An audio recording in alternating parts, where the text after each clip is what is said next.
Foi. Motivation. Surpassement.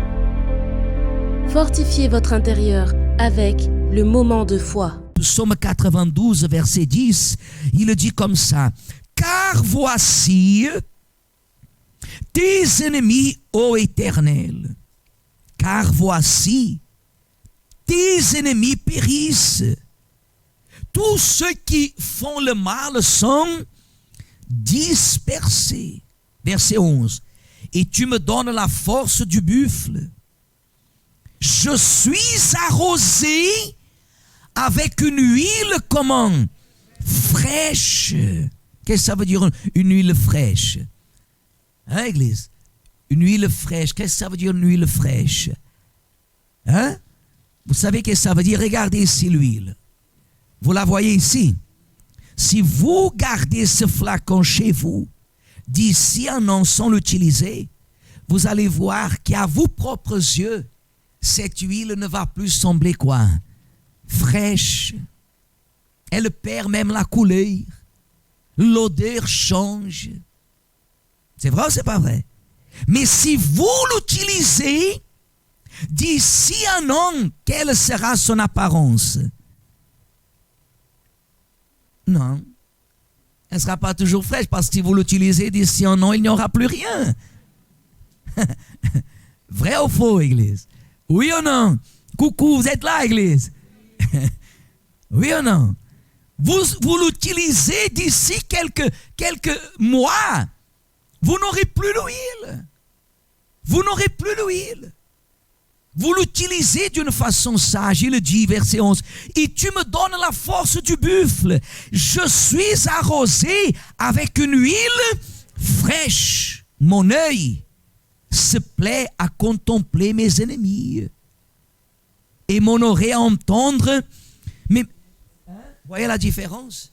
Mon œil, il quoi?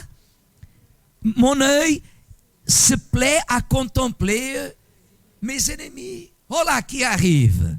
Oh là qui arrive là derrière, Église. Non, c'est pas. Dans la vie. Oh là qui arrive. Elle est quelque part, elle voit l'ennemi. Elle dit à son mari, lève-toi, on y va. On y va. Je ne savais pas qu'elle allait venir. Dans une fête d'anniversaire. Un exemple. Ici, qu'est-ce qu'il dit? Mon œil se plaît à contempler mes ennemis. Et mon oreille à entendre mes méchants adversaires. Quand on parle mal de nous, Église, ça ne nous enlève pas le sommeil. Ça ne nous laisse pas abattus. Non. Non, Église. On reste toujours plein de vigueur, de force. Les personnes parlent mal de nous. Quelqu'un de la famille vient d'arriver aujourd'hui et elle vous raconte, ah, si tu savais ce qu'on a parlé de toi là-bas au pays. Non, je ne sais pas, je ne veux pas savoir, mais je veux que la personne qui a parlé mal de moi, qu'elle soit heureuse. Dites-lui que j'ai dit que je veux qu'elle soit heureuse. Même la personne qui allait vous apporter la mauvaise nouvelle, elle va se sentir gênée. Dit comme ça, les justes, verset 13, croissent comme le palmier, ils s'élèvent comme le cèdre du Liban, plantés dans la maison de qui? Lisez, parce que ce mot n'est pas bienvenu, il n'est pas bien vu au milieu de l'église, le mot prospérité. Qu'est-ce que la Bible dit? Plantés dans la maison de qui? Il prospère dans les parvis de notre Dieu. Ils portent encore des fruits dans la vieillesse. Ils sont pleins de sève et verdoyants pour faire connaître que l'Éternel est juste. Il est mon rocher. Il n'y a point en lui d'iniquité. Levez-vous s'il vous plaît, Église. Dieu est juste. Amen. Regardez-moi, Église. Gardez votre Bible. Libérez vos mains, s'il vous plaît. Dieu, il est quoi? Juste. Regardez ici. Dieu faillit. Dieu faillit. Dieu ne faillit jamais. Dieu n'a jamais failli. Des fois, la personne, elle a obtenu quelque chose. Elle pensait, c'est Dieu. Israël voulait un roi. Dieu a donné un roi. Vous voulez un roi? Je vais vous trouver un roi. Il est un vaillant. Viens. Va le consacrer, Samuel. Il sera le roi. Mais ce roi, il a déçu l'Éternel. Le premier roi de la nation sainte a déçu l'Éternel, a déçu son propre peuple. Quelqu'un dira, mais évêque, Dieu ne connaît pas toutes choses. Pourquoi Dieu alors, il a permis que Saoul règne? Judas n'a pas trahi Jésus. Et Dieu ne connaît pas toutes choses. Vous savez une chose, Église, même ceux qui périssent par la méchanceté, ils ont eu leur opportunité de ne pas faire des mauvaises choses. Quand vous mettez votre appui en l'Éternel, quand vous gardez votre foi, parce que ma foi, par exemple, il y a des personnes qui ont été guéries, il y a des personnes qui ont été délivrées, il y a des personnes qui ont vu la famille restaurée, Dieu honorer leur foi, des miracles extraordinaires. Mais tout cela est passager. Tout cela est passager. D'ici quelques années, même la mère qui un jour était une femme stérile, quand elle aura 1, 2, 3 enfants, quand elle le verra grandir, se marier, des fois, elle-même oubliera qu'un jour elle a été stérile. Moi, j'ai déjà vu ça. Comment, évêque? Des personnes qui sont arrivées à l'église, des femmes stériles, qui ont été guéries, qui ont accouché et qui ont quitté l'église. L'église n'était plus bonne pour elle. Elle a oublié. Elle a oublié ce que l'église était pour elle le premier jour qu'elle est arrivée. Si la personne, elle oublie l'église, alors beaucoup plus elle va oublier à qui? À Dieu. Parce que l'église, elle la voit. Mais Dieu, elle, ne voit pas. Elle ne voit pas. Mon trésor, Église, mon trésor, c'est ce que disait Jean. Jean, il disait comme ça, regardez, Église.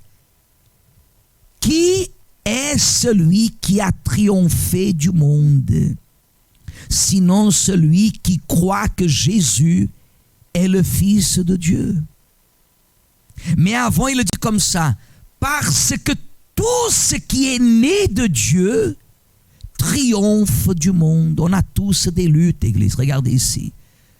Personne dans ce monde vivra sans lutte. Surtout les personnes qui donnent leur vie à qui? Dans un monde rempli des ténèbres, même si vous avez le Dieu créateur avec vous, dans un monde rempli des ténèbres, vous pensez que vous aurez une vie sans lutte? Impossible. S'il y a une chose que c'est impossible, c'est d'avoir une vie sans lutte. Vous aurez des luttes qui viendront de toutes parts. Toutes parts, hein? Toutes parts, comment pourrais-je dire? Hein? Toutes parts. Viendront de tous les côtés. Elles viendront même des endroits inimaginables. Inimaginables. Vous aurez des luttes. Mais celui qui est né de Dieu, celui qui ne met pas son appui, sa dépendance sur quelque chose, mais qui la met totalement, 100% en qui? En Dieu. Il est né de Dieu, il triomphe du monde. Et la victoire, dit la Bible, et la victoire qui triomphe du monde, c'est quoi? C'est ma guérison? C'est ma délivrance? C'est quoi? C'est ma foi. Parce que je peux tout avoir et je peux tout perdre. Mais une chose c'est certain, je sais que Dieu ne m'abandonnera jamais. Ma foi elle ne me trahit jamais. Amen. Le monde me déçoit, Dieu non. Amen. Le monde me déçoit, Dieu non. Et l'église, c'est moi. Si vous êtes déçu avec vous-même, patience, je peux rien faire. Mais Dieu, il ne me déçoit pas. Amen. Dieu ne me déçoit pas. Et si Dieu ne me déçoit pas, moi, je ne peux pas non plus décevoir qui que ce soit. Ma foi, elle me rend fort capable dans la présence de Dieu. Ça, c'est le vrai huile. C'est le Saint-Esprit que si vous le recevez, vous allez savoir ce qui est véritablement une vie qui fait la différence. Amen.